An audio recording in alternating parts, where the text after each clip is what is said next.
You are listening to an interview with clinical hypnotherapist Dr. Steve G. Jones. For a free hypnosis download, please visit stevegjones.com. Hi, I'm Dr. Steve G. Jones, clinical hypnotherapist, and I'm here with a good friend of mine, Jason Augustus Newcomb. How you doing, Jason? I'm doing great, Steve. That is good. That's the enthusiasm we're looking for. And we are riding along Route 66, historic Route 66. Now, we're in a convertible, so there might be a little bit of noise, but we are also, we do not have the top of the convertible down. Move these water bottles. Steve has made me have to drive, so I may be slightly less coherent because I'm having to deal with stuff on the road. Yes, but yet I'm going to be the interviewed one, and he's going to look smarter. I'm making him drive and talk. Yeah. So Jason has been a friend of mine since, I guess, the year 2000 or so. Yeah, something along those lines. We both lived in Los Angeles, and both just getting started on our illustrious careers. Yeah, it's when everything started to really jump into place for me and really started to pick up. And so we're going to talk a little bit about that, and we're also going to talk about what Jason does. So back in 2000, I had my office in Beverly Hills, and one day I was passing out business cards in a place called Larchmont Park, and I apparently slid one in the door of a business after hours, and I found it on the ground. You personally found it? Yeah. Okay. And were you working at this business or for this business? No. We just lived in the neighborhood, and we're walking past, and I said, "Look, there's something on the ground." Oh, Dr. Steve G. Jones, hypnotherapist. Oh, so we're hypnotists. How interesting. We just picked it up and put it in our pocket. And if you recall, we didn't call you or anything. We just saw you in a supermarket like a week or two later, and I heard your girlfriend saying, "Steve, blah blah blah, hypnosis," and I was like, I think that's Steve G. Jones, the hypnotist whose card we found on the ground in Larchmont Village. So we just struck up a conversation, and that's how our friendship began. Wow. I had forgotten all the details. That's awesome. Yeah. So had I until just now. Wow, okay. So Jason, his girlfriend at the time, and my girlfriend at the time, we all became friends, and you were into what you are into now, which is magic. Is that a good summary? Well, I mean, I was studying hypnosis as well, and Yep. I was a hypnotherapist as well, technically at that point. Although I've kind of given up my, certification maintenance at this point. But yeah, I was interested in magic with a K. I'm also sort of interested in magic without a K too. But now, what's the difference between? Magic we refer to something that involves, sort of sleight of hand and trickery and stuff as magic. And then there's also the sort of things that people do spells on each other and stuff like that. And I guess I'm sort of interested in both of those areas. So. Okay. But so at that time I was creating something which is kind of my signature product, which is called the New Hermetics. Which I know you have trouble pronouncing, but I sometimes call it hermeneutics. Now, is hermeneutics something? Hermeneutics, or is that something different, or is that just a word I made up? I think hermeneutics isn't a word. No. Okay, so we'll go with hermetics from hermetics. now on. You can. I mean, it's okay if you have. People do struggle with it from time to time. So. And what does hermetics mean? Okay, well, hermetic refers to the Greek god Hermes, and it actually is kind of a blanket term that covers everything from sort of alchemy and the practice of worshiping, ancient gods and stuff, all the way down to sort of the New Thought movement. In fact, are you familiar with a book called The Kybalion? I am not. It's about the Cabal? No. The Cabal is something from the TV show Blacklist. Your buddy Joe Vitale would probably know the Kybalion. Okay. It's a book written. It's about hermetics, and it was written right around the turn of the 20th century, and it was actually written by a guy who's quite famous in the New Thought movement. And of course, the New Thought movement is the movement that all of sort of self-help comes out of. It's the, if you can imagine it, you can create it. All that stuff comes out of that movement at the beginning of the 20th century. And there were a lot of guys in that movement who were kind of interested in occultism and magic, because that was actually quite fashionable at that time period. That was like Aleister Crowley around. Aleister Crowley was not a part of that, and actually he I don't think he really liked these guys. They were out in California, selling get-rich-quick schemes and stuff like that, and he thought they were a bunch of jerks. But where was Aleister Crowley living? He's from England, and I think he lived in New York for a while though. Okay, so he of that genre, of that time. Yeah, he's basically in that time. But he didn't associate with those. Not really, folks. although some of the people, there definitely is a big crossover between them. Aleister Crowley was kind of like, he's the bad boy. I'm a bad boy of the self-help movement, and he's a bad boy of the magical revival, of the Victorian magical revival. So. Now, in what way was he a bad boy? And then let's talk about how you're a bad boy. We're bad boys in very different ways. Okay. What did he do Aleister that Crowley was liked bad? pushing people's buttons. He liked to, talk about Satan and stuff in a time when you weren't really, allowed to do that. And he liked to make people think that he was eating babies and stuff. Just publishing stuff where he was saying he was talking in some sort of code to people who were in the know, but he wrote it in such a way that it looked like he was like a crazy demon maniac kind of guy. But I mean, really, he was actually a self-help guy too in a lot of ways. I mean, his agenda was to help people to kind of discover what they really wanted to do and to do it with all their gusto. That was his. But I mean, I don't want to talk about Aleister Crowley too much, but. Well, I've just heard about him through the Ozzy Osbourne song about. Sure, it. Yeah, and he talks to the dead. Is that part true? I don't really think he did talk to the dead. I don't know. Now, you and I were talking the other night. You said he was a poet. Yes, Aleister Crowley was a poet. And then he would describe himself as a poet. For sure. That doesn't sound like a bad boy to me. Well, I mean, I think you could be a bad boy and a poet back at that time period. It's a very different world they lived in. Where poets were like drunkards and, people who, they were like, beatniks and stuff of their time period. Only I think they called them decadents.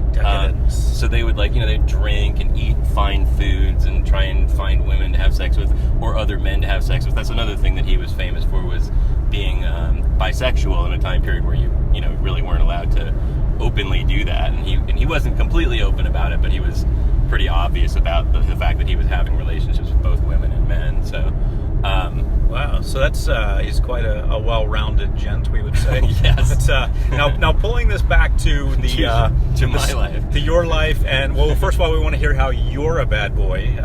You said it was different than his. Well, and then we want to talk about how this relates to self-help. Sure. I mean, the reason that I consider myself a little bit of a bad boy is because I kind of openly indulge in occult metaphors that a lot of other self-help people secretly involve themselves with, but they don't openly discuss like that kind of stuff. Let's openly discuss. Just like my interest in astrology, my interest in tarot, my interest in doing rituals to make changes in myself and in the world around me, those sorts of things. Most people will try and kind of disguise that as being just, it's a meditation exercise, or it's it's a mantra that you're saying to yourself. But I mean, the truth is that all that stuff has its roots in esoteric stuff. So now, what about raising the dead? No, I don't really do a lot of raising the dead. The thing about raising the dead is that is something that there's very little purpose in it because they're dead. Oh, good point. I mean, I guess if you talk to the dead, as Ozzy Osbourne suggests, maybe you could learn some things that the dead know that you don't know. Like accidents not to make, like the final thing. When I was driving my car down the highway talking into an iPhone, and that was just before I got run over. Wait a minute. That's what we're doing right now. Oh, no! But yeah, there was a very popular movement to contact the dead back in the late 19th century, early 20th century. Now, do you believe in that? Do you believe in contacting the dead? Do I believe that it's possible to contact the dead? Yes. I mean, I think that it's possible to make contact with something that is outside of your own consciousness and that can relay information. Is that actually a dead person that you knew or didn't know that you're trying to get in touch with? I'm not sure about that. I can't speak to that definitively because I don't all I can subjectively, yes, you can have that experience very, very easily. Okay. You know what I'm talking about? I mean, you're a hypnotist. You can hypnotize a person and ask them to do something and they're going to do it. is, if someone imagines that they're going to they're going to improve their golf game, so they imagine that they're doing it in hypnosis, and then their golf game improves. They weren't really doing golf during their hypnosis session, but they get some benefit from it. So ultimately, it doesn't really matter. That's my definition of what makes something useful. If you talk to a dead relative or someone who's dead, and they give you some information like don't talk on your iPhone while you're driving down the highway, and that's useful, then that's something that's worth doing. If it's just about sort of making contact to try and see if it's true or not, or that kind of stuff, I don't know that there's any real purpose in that, personally. I think a lot of people who go to mediums and stuff, they're looking for some sort of emotional closure on a relationship that the person passed away before they really felt like they could say goodbye to them, or that sort of thing. And so mediums can provide some sort of a service in that regard. I just think that it's probably something that you could do without charging quite as much as they do a lot of the time. But other than that, I don't have an issue with it. I agree with your stance on that. I think a lot of things have therapeutic value that may or may not be real, or that the person may or may not believe in, or that the therapist may or may not believe in. Because if you have someone that you're hypnotizing for a past life regression, for example, sure, who knows if that thing that they're actually quote unquote remembering is actually happened? Yeah, we don't really know that unless we were to do a lot of research. But I imagine it has cathartic, therapeutic value for them. They can release some feelings that they have about something. Sometimes it does. Sometimes it doesn't. I've been involved in quite a few past life regressions, and I've definitely seen times when it's had a therapeutic benefit, and I've definitely seen times when it seemed more like a tour into the subconscious or the possibly past life of a person. It's hard to say for certain what's going on in a lot of those things. I actually just watched a past life regression yesterday. Honestly, I was at a seminar and they did it in front of the group, and it was a pretty short one, but it was actually quite. I mean, the person started crying in the middle of it.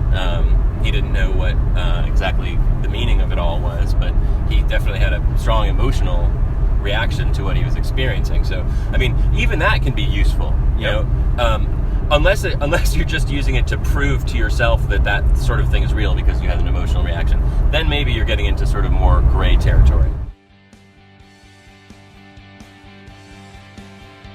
You are listening to an interview with clinical hypnotherapist Dr. Steve G. Jones. For a free hypnosis download, please visit stevegjones.com. What I do, Steve, is I have basically a bunch of recordings on my website, and they're a part of a kind of a system for approaching things, basically self-help things, but from a more metaphysical angle.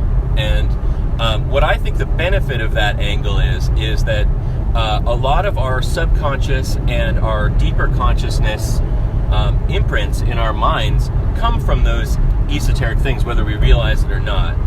For instance, the number 7 is something that's very special to us. Some people are gamblers, some people think it's their lucky number for some other reason, but the number 7, it's a number that's almost universally considered special. I have heard that. That's actually my favorite number for some reason. Well, and 7 has been sacred since ancient Babylon. That number has been a significant number throughout our entire history of our culture. And interestingly enough, observably, although we now know that there's some planets you can't see with the naked eye, observably there are exactly 7 objects in the sky that circulate around separate from the sphere of the fixed stars. There's 5 planets that are visible, and the sun and the moon. And so the ancients thought there are 7 special objects in the sky that kind of change the way things are. But I mean, that's possibly coincidence, because the number 7 has a multitude of other things. It's also the only number that you can't, if you try and draw a linear object with 4 sides, you can very easily do it with just a compass and a ruler. If you try and draw an even triangle, you can do that with compass and ruler. The only number up till 10 that you can't do that with is the number 7, because the geometry of it is not a whole number. So you literally can't draw a perfect heptagon or 7-sided object without, complex calculations and difficult actions being done. Whereas the other ones, you can draw an absolutely perfect one. So it's special.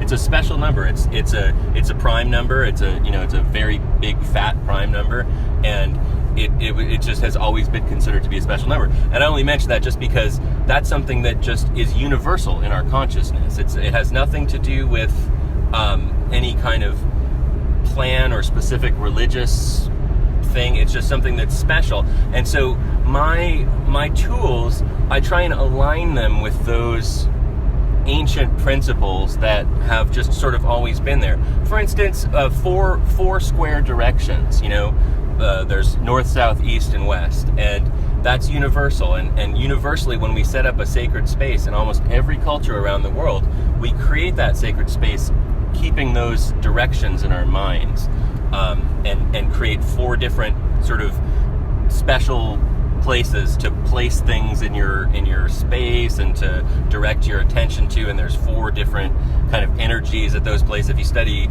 Tibetan Buddhism, you see that. If you study Native American religions, you see that. If you study Hermeticism and lodge work from the Middle Ages till now, you see that 4 square energies being honored in what and how we construct a sacred space, or a space that's special. You don't even have to think of it as sacred, a space that we're utilizing as a special workroom for our consciousness. But I mean, if you want to think of it as spiritual, you can too. And so my tools kind of incorporate those ideas into creating a framework for getting yourself together. And within that, there's kind of all the regular stuff: setting goals, having gratitude for where you are now, improving your energy. I've got a bunch of tools for really ramping up your personal energy, your ability to kind of get things done.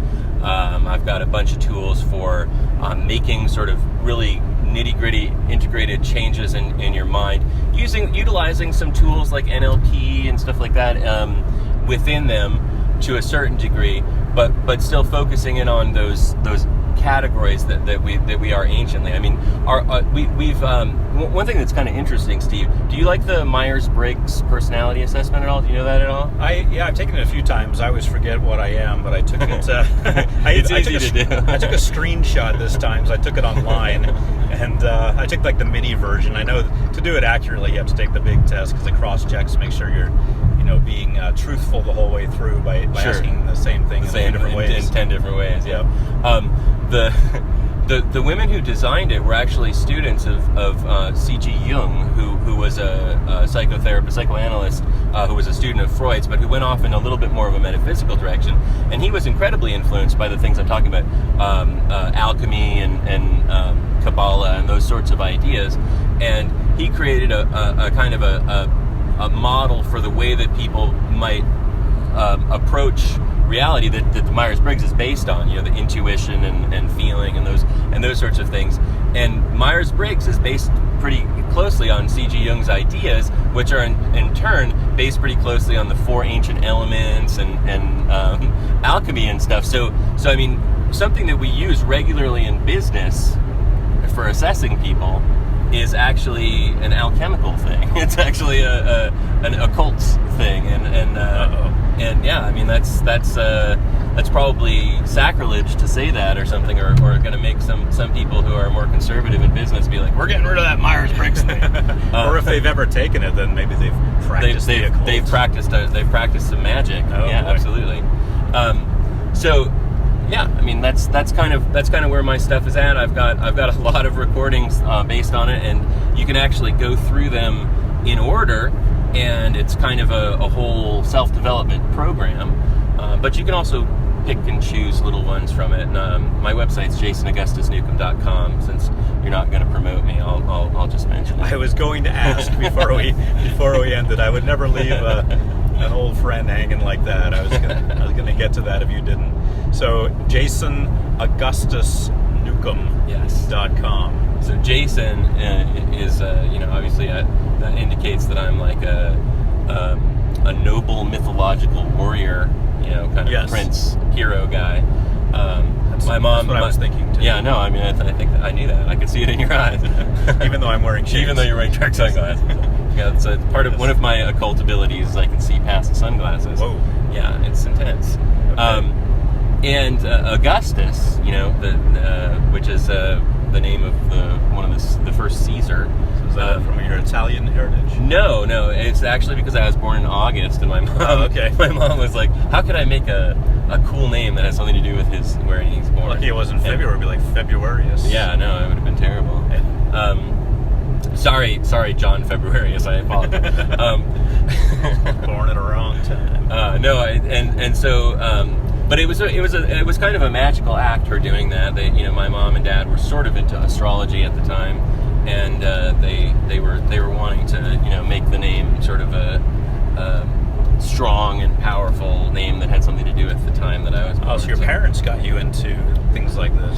In a way, yes, because they both talked about astrology with me a little bit when I was pretty young. And my dad, I didn't grow up with my dad, but when I did see him, on more than one occasion, he actually mentioned astral projection, that he'd had this experience when he was younger, that he was taking a nap and all of a sudden he found himself outside of his body, and he went downtown and he saw a help wanted sign on a building downtown, and then when he came back to his body, he actually got up and went down to that help wanted sign and went and got that job. And so he actually felt like he'd actually had a real encounter with the unseen world, and I think that probably did affect me in some way and bring me in that direction to an extent.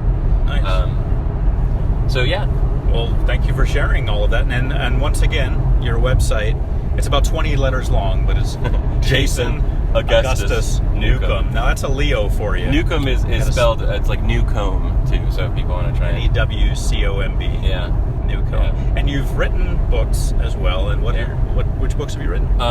Well, the book that probably is most related to what I've been talking about is The New Hermetics, and I don't think I really defined hermetics that well in our conversation. We'll do that in a future talk. Okay. Yes, okay. Coming soon.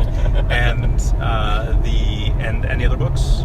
Yes, I've written a book called 21st Century Mage, which is a book about getting in touch with your higher self and really kind of connecting with your real life's purpose and feeling really directed. And that's a very magical book, though. I think you were working on that when I met you. No, I might have been working on the Book of Magic Power, which is actually probably in some ways my most successful book. And that's a compendium of everything from psychic development to astral projection to dream programming to animal transformation in dreams, not physically. Although I think I mentioned it possibly as something someone can try and do that, but I've never had any success physically transforming into an animal. Yeah, that's probably good. Yeah, no. Yeah, I'm gonna pass on that one too. But and things like and also some basic ritual magic practices and stuff too. It's a huge book filled with a bunch of stuff. But and then I've also written a book called Sexual Sorcery. We won't talk about that though right now. And then I've written a bunch of other little books too. So wow, you've been busy. Yeah. Well, JasonAugustusNewcomb.com. Thank you for. I was going to say thank you for being here today, but we're actually on this very long road trip on Route 66, and we thought, how can we best spend our time? So we thought we'd do a few podcasts. So there are going to be a few more also after this one.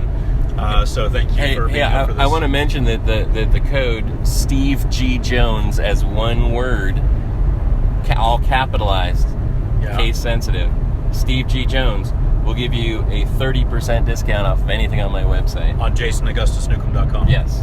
Wow. For until January 2017. So if you're listening to this a year from now, sorry. Yep. Can't do it forever. Well, you can always, it'll still be worth it, whatever price you pay for Jason's information, even if you can't get the discount. How much is the discount? 30%. 30%. Wow. It's a good discount. Wow. Not as good as some discounts you've given, but... yeah, well, So I can use my name also and get a discount? Yeah, absolutely. Okay. Well, thank you. JasonAugustusNewcomb.com is the website. Oh, it only works on downloads, though. Because I got some physical products on there, and I can't afford to do that on them. Okay. Limited time and limited use. Sorry, but no, for any download. Yeah, that's awesome. I've got like 200 downloads, so, Wow. Yeah. So you can clean Jason out. You get everything he ever made at 30% off. Yes. I like it. And you probably want it all. Yes. Is that hypnosis? It was suggestion. I like it. I like it. I want to go there right now. All right, Jason, thanks. Thanks for, we still have hours and hours to travel here. So we'll be back in another podcast. And in the future. Yes, thanks for listening. Thanks for having me, Steve. Thank you. You are listening to an interview with clinical hypnotherapist Dr. Steve G. Jones. For a free hypnosis download, please visit stevegjones.com.